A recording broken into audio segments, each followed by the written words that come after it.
Hi everybody and welcome. It's Rob Evans here from the Mental Toughness and Body Show, your weight loss coach, health strategist, and internationally published author, helping take your life and your business and your health from where you are right now to where it is that you want to be. And I'm on location today. I'm at the independent restaurant up here in Gembrook in my local area, and I have the world-renowned chef with me today, Mauro Callegari, and we're going to get in the kitchen here. We're going to do some cooking. He's doing some cooking with my daughter today.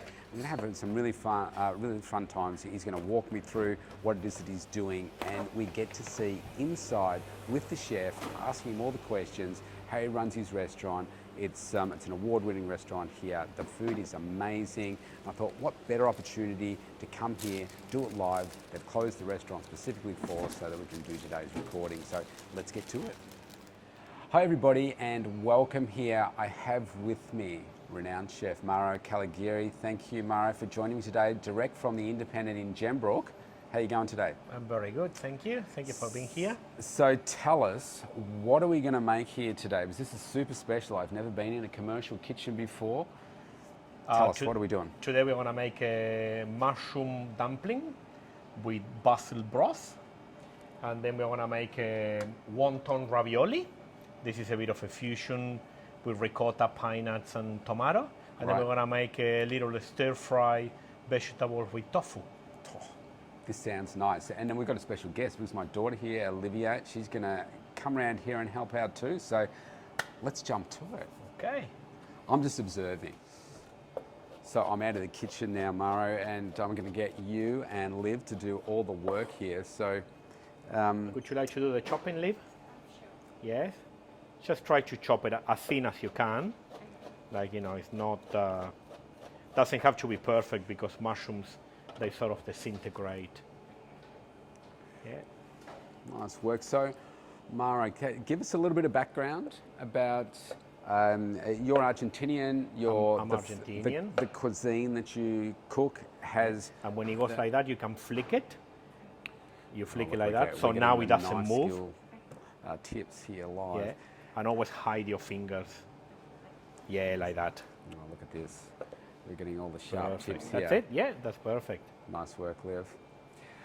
Yeah, so your inspiration for these dishes, tell us where you get it from. For me, the inspiration for these dishes is healthy food. Okay. And tasty.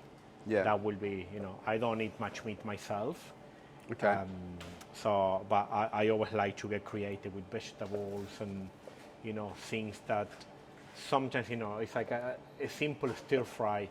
Sometimes it's hard to find, you know, especially in the area where we are. That is a little bit more remote, you know. In the city, it's a lot more variety or suburbia. But in here, you know, it's good. And also I think it's very good that we can all learn how to do these things, you know, because the more passion that you put into these things, the more healthy meals you can bring to your house.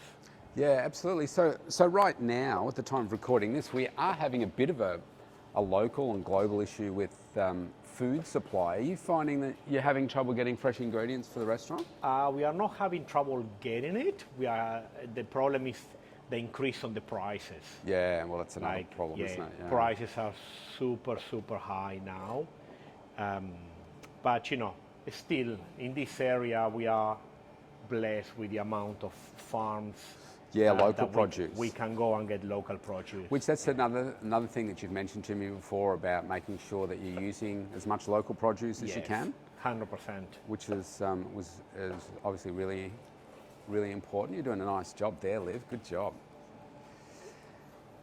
Yeah, always with the mushroom, make sure it doesn't have any mud. You know, sometimes they have a little bit. The best way to clean is just with the damp clothes.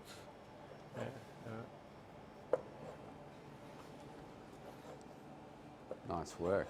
So what are we doing after everything is been chopped?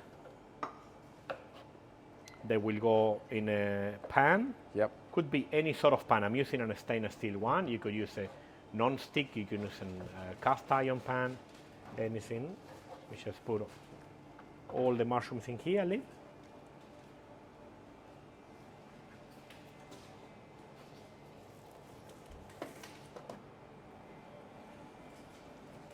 And as you know, or maybe you don't, mushrooms is mainly water. Okay. So what we're going to do is just put just a little bit of olive oil and then some salt. Bit of salt. Not too You much. said they reduce pretty well, don't yeah, they? so Because there's so much this water will in them. make it sweat. Yeah, right. So they will go.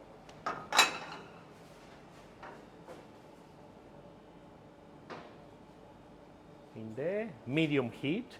Yeah. And then we are going to put a little lid on top so it sweats. When it starts sweating, we can take the lid off. It will be a lot of water. Yep. And all that water, what we want is to reduce because that's all pure flavor. Yeah, sure. Yeah, nice. Okay. Well, next steps. So the next thing that we're going to do, we are going to prep everything for the stir fry. Okay. In the kitchen, it's very important that, at home, I really like to do one pot cooking. Yes. Cleaning, Yeah, reasons, and, some people I know when they love cooking and then they finish and they have this pile of dishes. Yeah. I That drives me nuts. don't like that. Yeah. So what we are going to do is prep everything for the stir fry. This is what we are doing now is called mise en place. Is the preparation to make a dish. Yep. So if you're very organized on your mise en place, then cooking will be very simple. Yes. So what we are doing is we are going to get some bowls. So we can put each ingredient here. Yeah. This is just what you do at home, Lev. You get the bowls out and put the foods in there, and then it's ready to prepare. Yeah. So what we are doing, I show you this, Liv. Yeah. With this one, it's sometimes not the easiest job. You just want to take the big chunky stem. And this one, try to go very slow, but try to cut it as thin as you can because it's nicer, you don't need to do fast. Yeah, you see, you want it sort of like that. Yeah? Nice. So you can use this knife or this knife. You choose whatever is more comfortable for you. So you start with that one. You can already hear the mushrooms. Yes. Nice. You start to smell the smells as well. All very nice. So, you want to try this one? Give it a try. And also, when it's getting too long, you can go a little bit thinner in there, or we can cut it smaller. So you start from there in angle. Yeah. Tell us a little bit about your background, Mauro, in terms of where you've got your experience from, your passion to cook. My mom had a restaurant, so that's how I started, in a sense. In Argentina? In Argentina, yep. Yeah. But the history, the love with cooking comes from way before. I was, cooking with my grandma, cooking with my grandpa. What's your first memory of like a recipe or food with your grandpa or grandma? With my grandma, she used to make croissants. Oh, okay. Yeah, really good ones. And then she filled them up with duck liver. Duck liver? Yeah, they were delicious. Okay, now you're going weird on me. And some sort of fruit marmalade. Okay. Also. So that was a very common snack for me to take to school. And so warm? So if you took it to school, it'd be cold? Yeah. Oh, cold. Yeah, it's what they call pate, Yeah, okay. That was a super. Some of my earliest memories of my grandma's cooking, one, she used to make sago custard. Oh, and I can remember that when I was probably younger than Liv. And she also used to make this thing called anchovy paste. Yes. I had no idea what the recipe was, but obviously it had anchovies in there, and probably, well, it's got enough salt in it. I don't know what else she put in it, but it used to be like a paste, and we used to put it on like butter on toast, and then put the anchovy paste on that, and we used to love it. Which sounds weird because so many people don't like anchovies, but yeah, they would be. That's what's her background, because that's a very French thing to do. Yeah, well, I guess my great-grandfather on that side was Scottish. Yes. On dad's side, Welsh background. So I guess from around that region. Yeah. A lot of her, I think, cooking was inspired by Cornwall, the Cornish pasties, that Yes. kind of thing. So maybe there was some French stuff. It's one of those things when my grandparents passed when I was like 20, and when you're a 20-year-old guy, you don't think to ask your grandparents all these questions.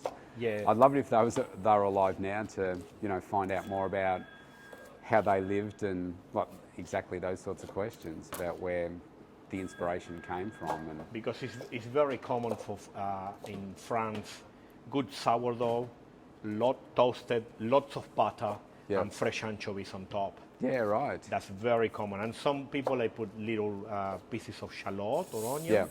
Yeah. That's very, very, very common. Yeah, right. Yeah. So you were talking about your grandparents there. So was that the inspiration, or was it your mum was the inspiration? No, to... I always liked that. You can put all that in the bowl. I always liked cooking and that stuff. And then, when I finished uni and I didn't really want to just work in an office, so I decided, to keep going with the cooking thing. Yes. It was a top thing to do for me. And Yeah. also I always wanted to travel, so being a chef makes it very, very easy to travel. Yes. It's a lot easier. So with the broccolini, we just cut the end. Okay. And then what you want to do with each of these, you cut it sort of like this. Yeah. Is that for aesthetics, or does that impact the flavour? It cooks better. Does Like it? always when you cook vegetables, the more even on the sizes, the better it cooks. Yeah. So you can do all that and then put them in the bowl. Do I cut these ones as No, that one I think is fine, If you want with this one, you can cut it like that, but as you like. How you going there, Liv? Having fun? Sharp knives, sharper than the ones we got at home. Yeah, you need a not very sharp knife. Is a lot more dangerous than a sharp one Yeah, I get that. because yeah. you got to push more you pressure. push harder, and Things get in the way. that's when it gets dangerous. Yes. Depending with which vegetable, like when you're cutting hard vegetables, it's very, very hard. Yes. And so you're obviously in Australia now. So what was your experience overseas? What was? I lived in Europe for 4.5 years. Yeah, I traveled quite a bit. I was always based in England, mainly in London. I Yeah. work a little bit in Milton Keynes. It's about an hour and a half outside London. Yeah. It's where all the Formula One teams are based. Oh, okay. Yes. Is that because there's a key racetrack around there or something? To be honest, I don't know why, but they actually build a town around that. Oh, wow. Okay. Yes, it's a full city. Yeah, right. You're making me very nervous with your the old mandolin. mandolin there. Yeah. Oh, but that's the reason why you always use We've a got one at cloth. home that's got Yeah. like a plastic claw thing on it. Yeah, I find the plastic not safe enough. With this, Yes. you will never catch yourself. You always Yes. put the vegetable. Yes. You can do it as many times as you want. Yeah. All the perfect strips you've got there. Okay, now we have. And so with you're working in London, is that where were you working with some high profile people where you started to get more confidence and? Yes, I work like London. One of the main things is it gave me a lot of what we like calling in the kitchen finesse. Yes. Like I work in a lot of places that they were very fast-paced, and Yeah, yeah. so you gain that. You learn about the business. At the end of the day, we can't forget that we are doing this to make money. Yeah. If we don't, the problem with chefs is chefs, they always put their ego first. Yes, yes. And, I think it's not only chefs, it probably happens in your... Yeah, that's right. It certainly does in the know, fitness industry. for Fitness sure. industry. The coaching industry, same. Everybody's got a big ego. I'm the best. I do this, I do that. Yeah, so that's actually a problem because that stops you from growing, I think. So And also, you see, sorry to cut you off, you see parts of that on, like that. like Gordon Ramsay's show. Yes. Like the what, Kitchen Nightmares, and here, or not that, but, oh yeah, it is Kitchen Nightmares, where he goes around and he talks to these restaurant owners and the chefs, and they've got like these like massive menus, and he says that it's too complicated. You're trying to be, this fancy chef in the wrong place, and you're trying to just do too many things. One of the main things for me that I find is you need to, but I think it's with everything in life, you need to look at your limitations. Yes. Because, we all have some sort of limitation. So we better look at the limitations and then say, okay, yes, I can do this or I cannot do this. Yes. But a lot of people, they sit at the table, they get super creative. That's a very, very good thing to be creative. But then when it comes to the operation, to the kitchen, Yeah. it doesn't work like that. Yeah. Because, you always have to take into consideration people getting sick, people going on holidays. And then if you cannot deliver, Yes. that's bad for your business.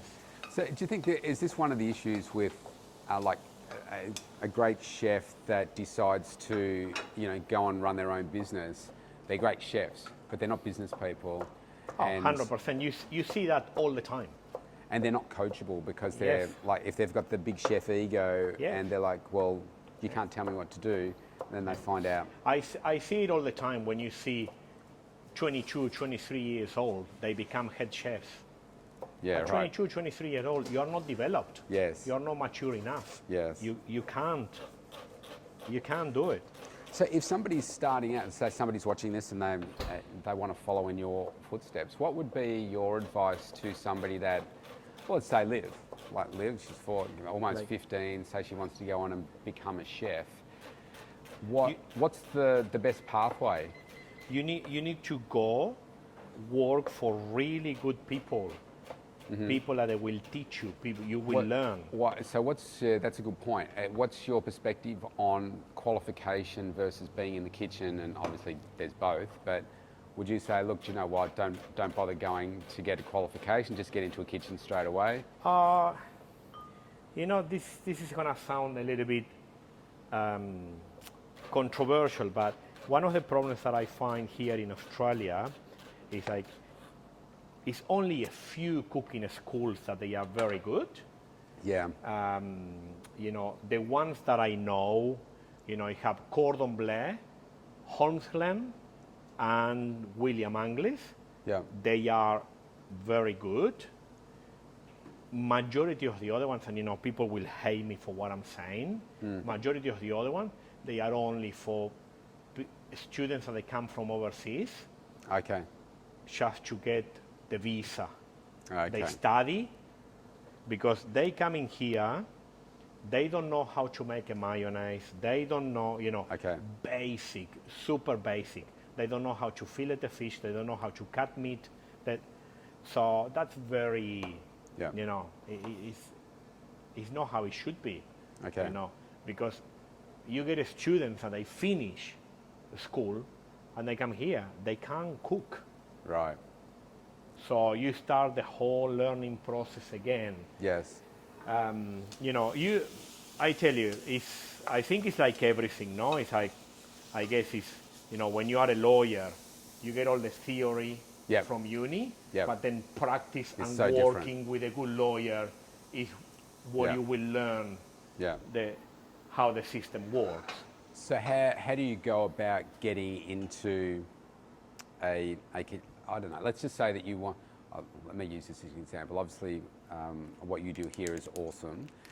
That what would you say outside of yourself? Like, what is the top kitchen in Melbourne, for instance? Where would be the top kitchen in Melbourne? I think there is lots of them. Or maybe just what would be an example? Is I would say like a kitchen for someone to go and work.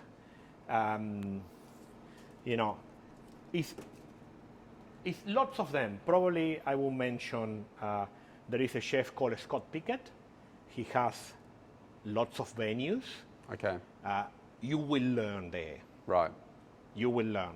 So because let's, you know. So let's pick that one. How do you get into that? If you're, say, Liv, for instance, she wants to become a chef. How do you get in there? They say, well, you need to me, it always like I cannot remember when was the last time when I did a resume.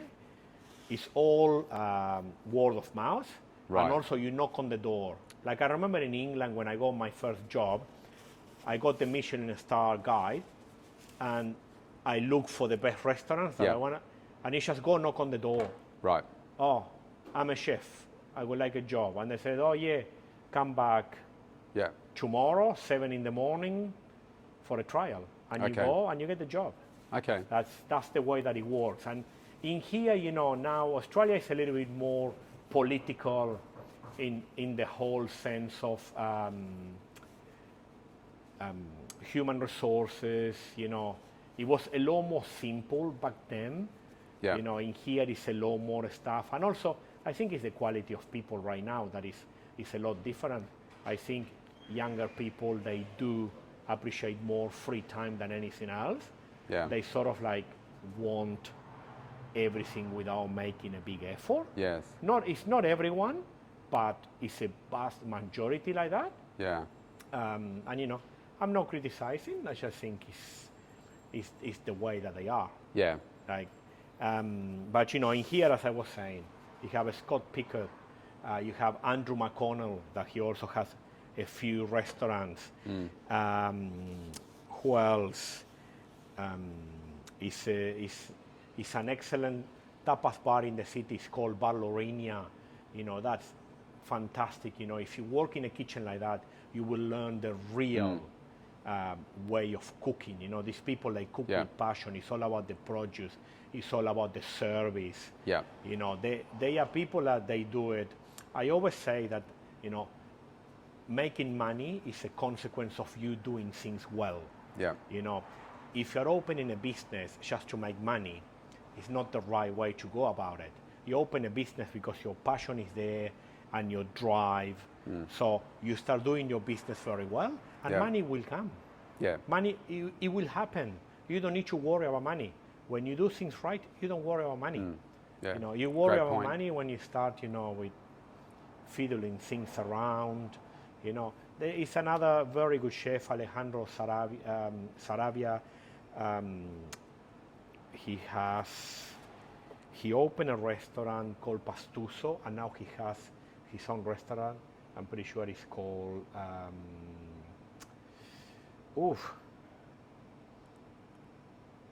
Oh my God! I need to get back to you about that one. It's on Exhibition Street.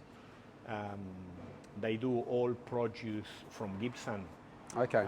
It's fantastic, and the guy is super talented. You know, Yeah. when you work in a kitchen like that, you will do very well. No doubt about it. But can you, like just walk in there and say, look, this is what I aspire to be. Oh, Can I work here? I would definitely do that. The problem now with young people is they communicate everything with text message, so they really struggle to talk. Right. Yes. They do struggle to talk. Like it is a problem that we see, you know, with teenagers. So you know, we need to see. Sorry, Liv, I got you there standing. So this one, we want to cut it whatever way you want to. You know, I would probably go just like this. Is this the ricotta? No, this is a tofu. Oh, that's the tofu. And then you cut it like this. Yeah. Nice. And then we put it. I give you a little bit of a bigger bowl, because that one we want to marinate it with something. Okay. Oh. So you were, when did you come to Australia then? Came year 2003. 2003, okay. Yeah, and I was here for almost 4 years. I went back to Europe another 2 years. Okay. We wanted to travel and do things. Yep. And then I came back and I stay here. Yeah, nice. Yeah. And then, things took me, like this is what I'm saying, the contacts, the being Yes. good to people, helping. Yes. When I came across Sam Gordon, that I buy the plates from Robert Gordon Pottery. Yes. And one day we start talking with Sam about, what do you want to do, this and that. And I said to him, I would like to do my own restaurant. And he says, my dad just purchased this place in Gembrook. And he said, you want to come and check it out? And, it started like that. And then, we have his 4 siblings. Yep. Then, Bobby and his wife, Rowena, they did all the design and the building of the place. And then we have Kate and Hannah that they help us with everything that is retail, design of the plates, and, getting things going. Sam, we did the plates with him. And also we did, organizing the marketing, the strategy, what we want to do. So, like everything, it's a team effort for everything. Yes, absolutely, yeah. I mean, obviously before I got to know you, it's a part of town, I mean, it's 20 minutes away from where I live, but I just don't really come up here. But your food in here is amazing. You've created like the atmosphere in here. It's just really, really great what you've been able to create here. You mentioned there about don't let me stop you, just keep on doing your thing now. It's looking nice, all the meal prep here. You mentioned there about your relationships, and I know you and I were talking about this, how you've got like a personal brand, which is you, Mauro, and then you've got the brand of this is called the Independent. Yes. And it's your personal brand that's enabled you to do some of the other things. So is it okay for us to talk about some of those other things that you do? Yes, definitely. So, I mean, you've got quite an impressive, pedigree with the work that you do with Chobani. So maybe tell us a little bit about what you do with them and how that came about. Yes, with Chobani, I started working with them through a friend, Ivan, that we used to work together at Sofitel in the city. And, he started giving me some little jobs, a consultancy basis. We talk about flavor development, customer entertainment. So we start doing all that stuff, and it's been almost like 9 years since I'm with them, 8.5 years. And we basically did flavor development. We travel, we go to expos, we go do client entertainment. Everything that is related to showcasing Chobani and Gibson Dairy brand. Yeah, I mean, it's amazing. I mean, I know it's a global brand, it's huge here in Australia. I was talking to somebody in Hawaii a couple of weeks ago, and we got talking about different things, and I got talking about yourself, and we got talking about the Chobani brand, and she travels with her husband around the place, and she's in Hawaii at the moment, but she's normally based in the US, and she knew the brand, has the brand, so it's very, very well known. It's also with Chobani.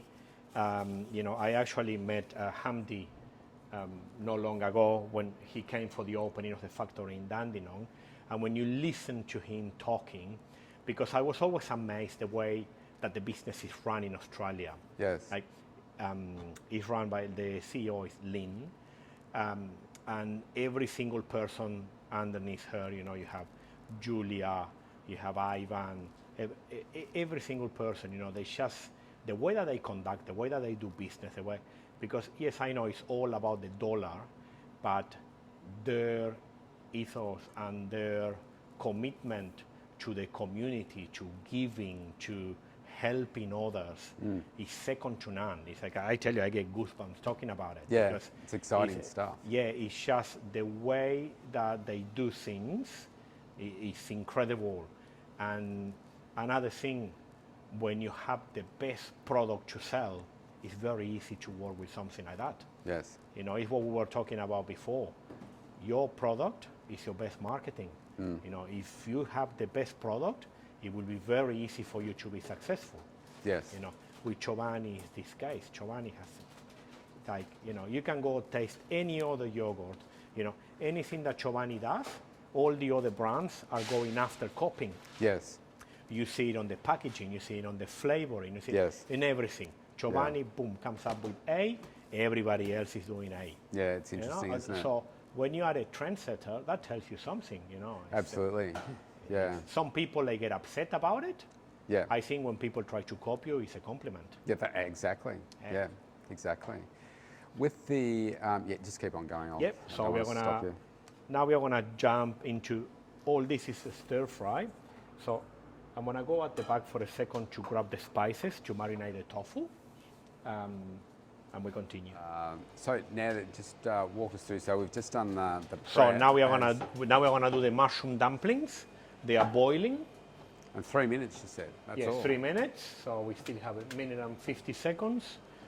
And then we have a basil broth. It's vegetable stock, and we make some basil oil. Put it in there. And that will be it for that one. Oh, and I want to put a little bit. Do you eat a little bit of chili? You okay with a tiny bit? Yeah. And then we are going to finish it with some chili and spring onion. The basil on top.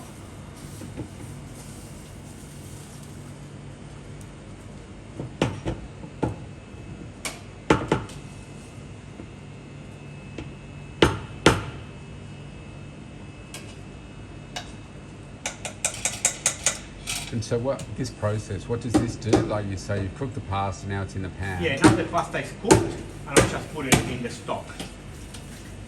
And does that just give it more flavour? Yes. Okay, and we're gonna put a little bit of chili spring onion.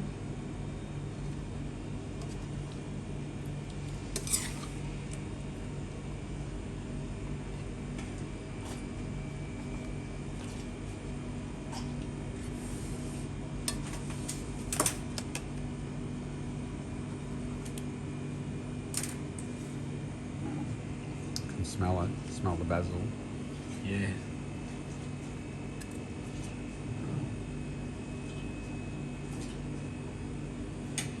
And you know, this, to me, you know, this is a very, very good meal and super healthy. Looks good. Smells good. And that's your mushroom dumpling, basil broth, chili spring onions.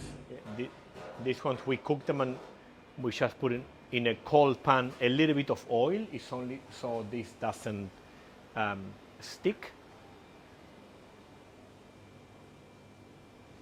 Yeah, and now the water is almost there. And then what we can grab is a plate to plate it up. I think we can use. This plate is nice.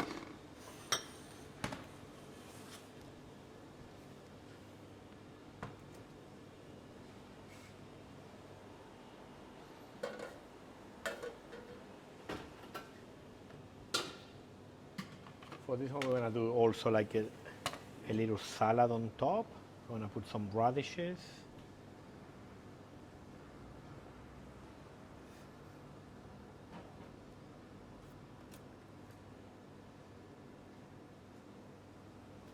You want them very thin. You're making me nervous again.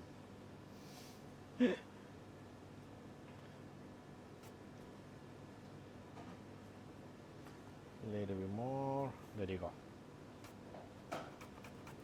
Oh, now you're making me very nervous. Slow down. And now just take the little end off.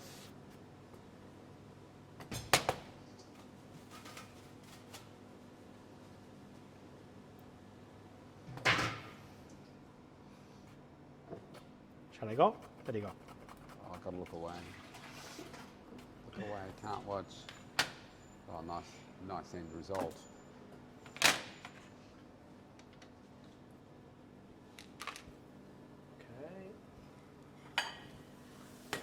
That's the water ready. Okay, so now we're gonna do the same as what we did before, Liv. This one's a little more tender. Okay.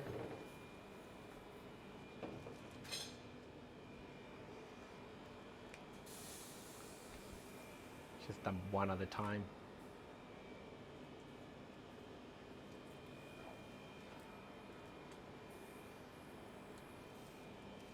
I think this one maybe we need to do 2 batches. Yeah, put those ones in.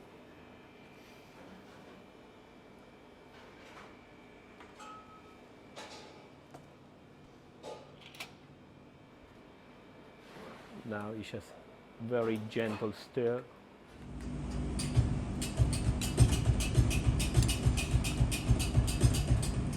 Would you like to do this?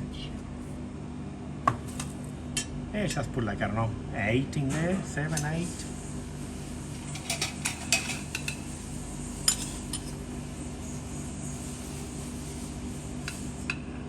Yeah, that's good.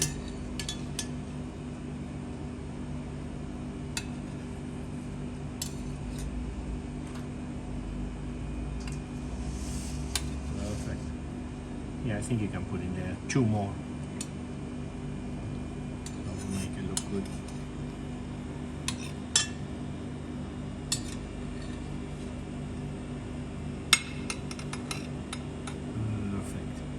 It. And now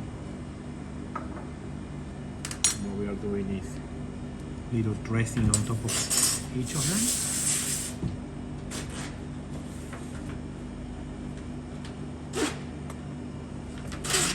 And now with this one, if you want, you know, you just go like this, put a couple here and then a little this on top. Yeah. You can just do it all around.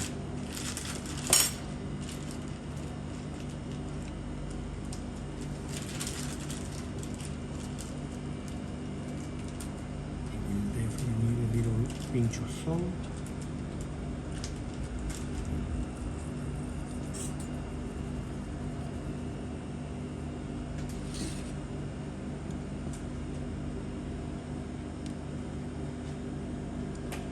Yes. Like, I like the zucchini is fine from raw, capsicum fine, cabbage fine, but I like the broccoli and the carrots.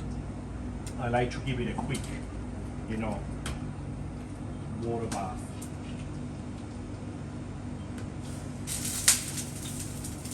Is that to just bring out the color? Yeah, and also makes it a little bit more tender. Right. So, you know, probably that one we can do 1 minute. Same with the carrot, and I'm gonna go grab a big bowl to mix it.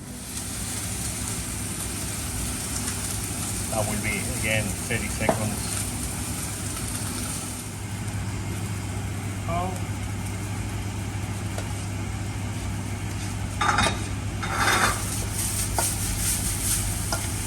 Now we're going again with this one. Now I wanna warm up a little bit the top.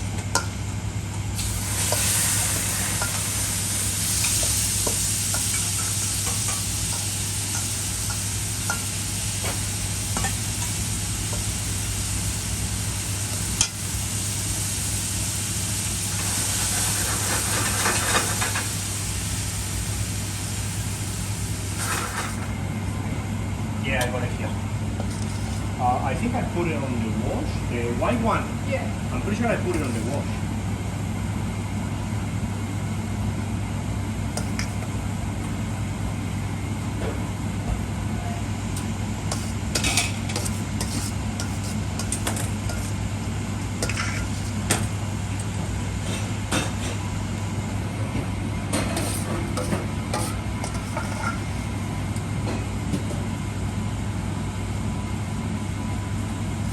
Now this one you wanna just be careful with it if you wanna hold the pan, okay?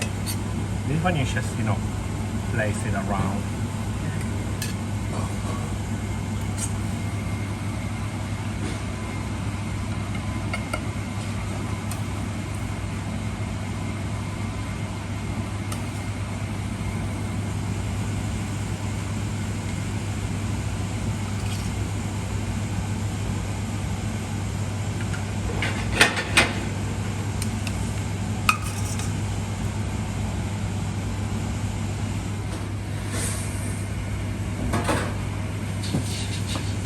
now this you can just, sprinkle on top as much as you like.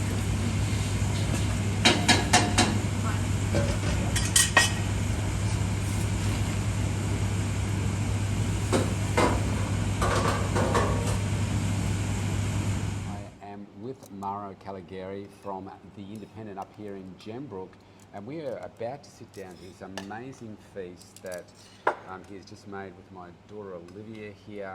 We've got Nicole here helping on the outside. Look, there's more food. This is fantastic.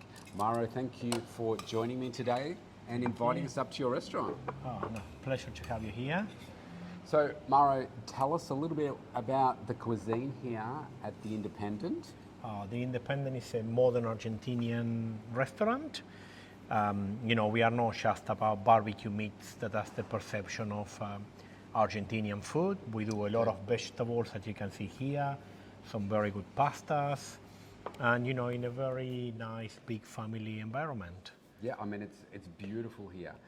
It's got such a warm atmosphere here. The food smells amazing. I can't wait to get stuck into it. So tell us about the hours and the days that you're open here. Yes, we open Thursday through to Sunday. Thursday we start at 5:30 p.m. and we finish until late. And then we do Friday, Saturday, Sunday from noon until late, all day open. And what are some favourites? Give us a couple of the favourites when people come in here. Everybody's favorites, is always the calamari, the scallops, the smoked maple carrots with coriander and peanuts. The pastas are a big hit. The donuts, as yes. you know. Provolone. Yes, the provolone cheese baked provolone cheese is very, very big. Like almost, my favorite dish is a cauliflower ceviche. Okay. It's a salad. It's roasted cauliflower in peri-peri sauce with zucchini, avocado, cucumber, and then it has some pepitos, crispy rice, and banana chips. Yeah, delicious. Now, I know the first time I came here, the first thing I noticed when I walked in was how many people were in here. That's always a good sign of a great place to eat. And then was the three little pieces of bread. I know it's probably got a fancy name. Yeah. Oh no, it's a house-made bread. House bread. There we go. Nailed it. It's house-made So bread with soft. ricotta. Yes. Yeah, it's delicious. Yes. Yes. And then I had the calamari and nailed it with the donuts. Can never eat donuts from anywhere else apart from you now. They're absolutely amazing with the caramel sauce. Yes. Is that right? Yes, that's delicious, right. Delicious. So if people want to make a booking here, maybe just tell us, I'm going to put it below the video, how people can get in touch. Tell us where you were located and how people can get in touch. Yes, we are located in Gembrook, 79 Main Street, across the road from Jack Russell Park. Is where Puffin Billy finishes. And you can book by our website, www.theindependentgembrook.com.au, or if you're having any trouble or if the day is booked out, as it comes up on the website, on 5968 11110. Fantastic. Mauro, thank you so much for getting us here today. Fantastic. Thank you for letting Liv cook in the kitchen with you. Thank you for helping Liv. Hey, let's get stuck into this. This Yes. is so good. Thank you.